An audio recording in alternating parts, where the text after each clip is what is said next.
क्या ये मामला जल्द सॉर्ट आउट होता हुआ नजर आ रहा है या नहीं? हामिद मीर साहब से पूछते हैं। बहुत शुक्रिया आपका मीर साहब, आपने वक्त दिया। मीर साहब, अब जितना हम समझ सके हैं, कहीं से भी ये राय सामने नहीं आई है कि शहबाज गिल के बयान का दिफा मुमकिन है। मतलब अभी इससे पहले जो खान साहब ने भी अपनी press conference sort of media talk की थी, डिफेंड तो वो भी ना कर हाँ, डिफेंड तो वो भी नहीं कर सके। तहरीक इंसाफ के बड़े लीडर भी यही कहते पाए गए। लेकिन साथ ही हमने देखा है कि इमरान खान साहब खुलकर मजम्मत भी नहीं कर रहे हैं। तो क्या ये फैसला दुरुस्त है उनका?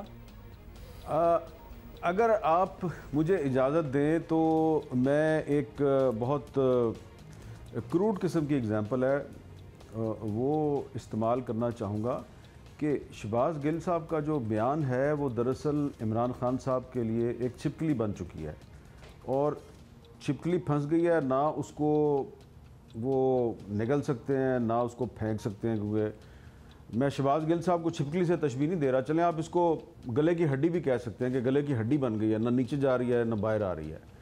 तो हड्डी में से और छिपकली में से आप किसी भी चीज़ का इंतखाब कर लीजिए।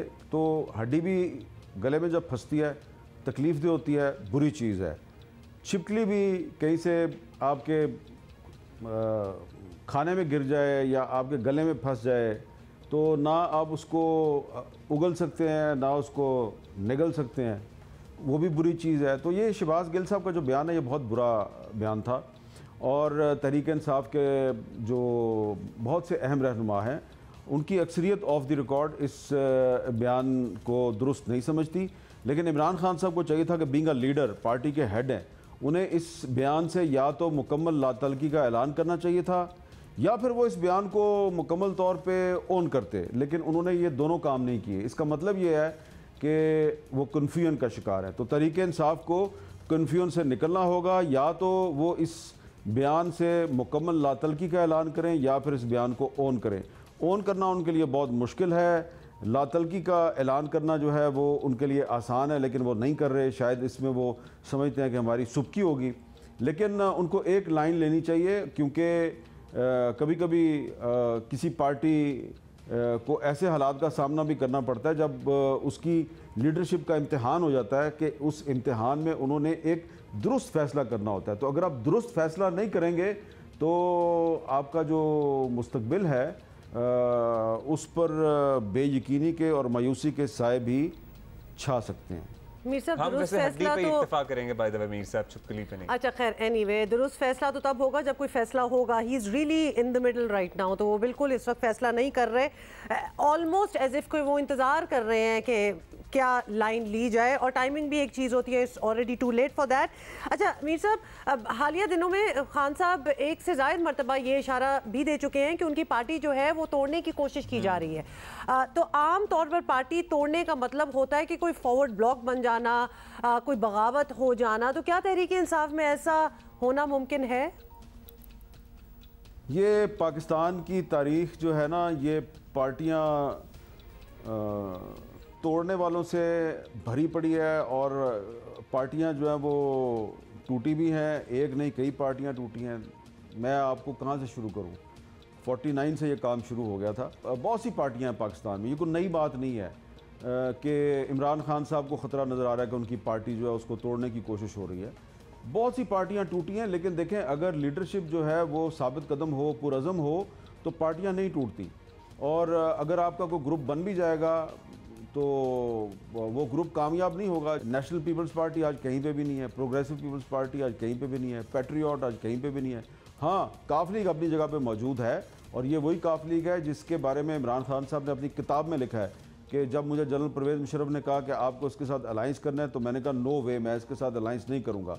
वही काफ लीग है जिसके लीडर परवेज़ लाई साहब को इमरान खान साहब पंजाब का सबसे बड़ा डाकू कहा करते थे। तो वो आज परवेज़ लाई साहब उनके इत्तेहादी हैं। अच्छी बात है, इमरान खान साहब ने उनको अपना इत्तेहादी बना लिया है। लेकिन ये पार्टियाँ अगर लीडरशिप मजबूत हो तो पार्टियाँ इतनी आसानी से नहीं टूटती। मैंने आपको मिसालें दे दी हैं। तो इमरान खान साहब को इतना घबराने की ज़रूरत नहीं है। अगर वो नाअहल हो जाते हैं और उनकी जगह पे शाह महमूद कुरैशी साहब या परवेज़ खटक साहब पार्टी के सरबराह बन जाते हैं, तो ये इमरान खान साहब की लीडरशिप का इम्तिहान होगा। अगर उनको अपनी लीडरशिप पर एतमाद है तो नाअहली के बाद भी वो अपनी पार्टी की क़यादत कर सकते हैं, जैसा कि नवाज शरीफ साहब। आज भी उनकी इम्पोर्टेंस शहबाज शरीफ साहब से ज़्यादा है। शहबाज शरीफ साहब वज़ीर आज़म है और नवाज शरीफ साहब के पास कुछ भी नहीं है, लेकिन वो पार्टी की क़यादत कर रहे हैं। तो घबराने की क्या ज़रूरत है इमरान खान साहब को? घबराने की कोई ज़रूरत नहीं है जी। मतलब अल्ताफ़ हुसैन भी जब हो तो आप पाकिस्तानी सियासी मंजरनामे से आउट है, लेकिन for the longest time he was not in parliamentary politics, लेकिन फिर भी वो अपनी पार्टी को लीड करते थे, हेड करते थे।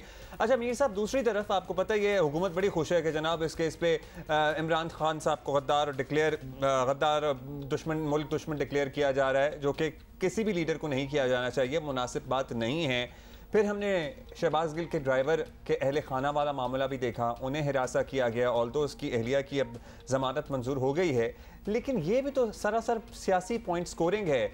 इनको कोई समझाने वाला नहीं है कि आज के ज़माने में अगर ये हरकतें करेंगे तो तनकीद तो होगी। पाकिस्तान में कई दफ़ा कानून को इस अंदाज से इस्तेमाल किया जाता है कि कानून नाफिज करने वाले इदारे कहते हैं कि हमने तो कानून के मुताबिक काम किया है, लेकिन ये कानून को अपनी मर्ज़ी के मुताबिक इस्तेमाल करते हैं। जो शहबाज गिल के एक असिस्टेंट की फैमिली के साथ जो वाक़या हुआ, उनकी बीवी और छोटी सी जो बच्ची है उसको नाजायज़ तौर पर तंग किया गया, हरासा किया गया, बहुत काबिल मज़म्मत वाक़या है। और अगेन मैं यही कहूँगा कि अगर इमरान खान साहब अपने 3.5 साल के दौरे हुकूमत में अगर इस सिलसिले को रोक देते और ये एक इंस्ट्रक्शन जारी कर देते कि federal government, Punjab government, Khyber Pakhtunkhwa हुकूमत, यहाँ पर जो सियासी मुखालफीन हैं उनके अहले खाना और उनके घर वालों को तंग नहीं किया जाएगा, तो एक अच्छी मिसाल कायम हो जाती।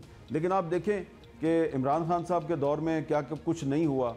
और मुझे ज़ाती तौर पर पता है, मैं अब आपको बहुत सी मिसालें दे सकता हूँ कि जो इमरान खान साहब की जो सियासी मुखालफीन थे उनके घर वालों के साथ क्या क्या ज़्यादतियाँ हुई, इसमें डिटेल में नहीं जाता। लेकिन जो शहबाज गिल के जो असिस्टेंट की फैमिली के साथ हुआ उसकी आप किसी भी तौर पर हमायत नहीं कर सकते। इस्लामाबाद पुलिस का कहना है कि उस खातून ने उनके काम में मुदाखलत की, लिहाजा उनके ख़िलाफ़ कानून के मुताबिक कार्रवाई की गई, लेकिन मेरे ख्याल से ये काम नहीं करना चाहिए।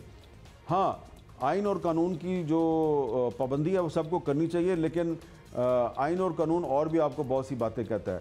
तो मैं ये तवक्को करता हूँ कि ये हुकूमत जो ये कहती है कि जी इमरान खान साहब ने पाकिस्तान में सियासी पोलराइजेशन फैलाई, हम पे झूठे इल्ज़ामात लगाए, राना सनाउल्ला साहब को अपना 15 किलो हीरोइन वाला मुकदमा नहीं भूलता, हनीफ अब्बासी साहब को अपना एफिड्रीन वाला केस नहीं भूलता, ख्वाजा आसिफ साहब को, एहसन इकबाल साहब को और लोगों को, शाहिद खाकान अब्बासी साहब को अपनी गिरफ्तारियाँ नहीं भूलती।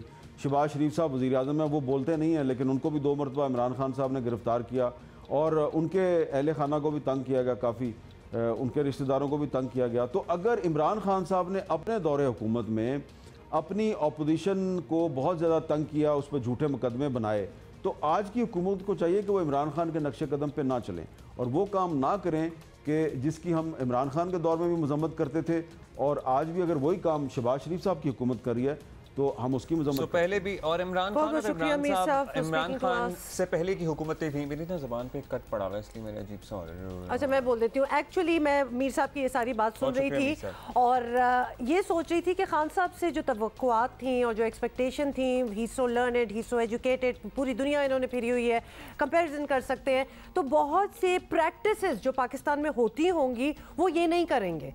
लेकिन अफसोस सारा इस बात का है कि उन्होंने एग्जैक्टली वो ही किया, तो लिहाजा वो जो तब्दीली, चेंज की जो हम एक्सपेक्टेशन रख रहे थे वो आई नहीं।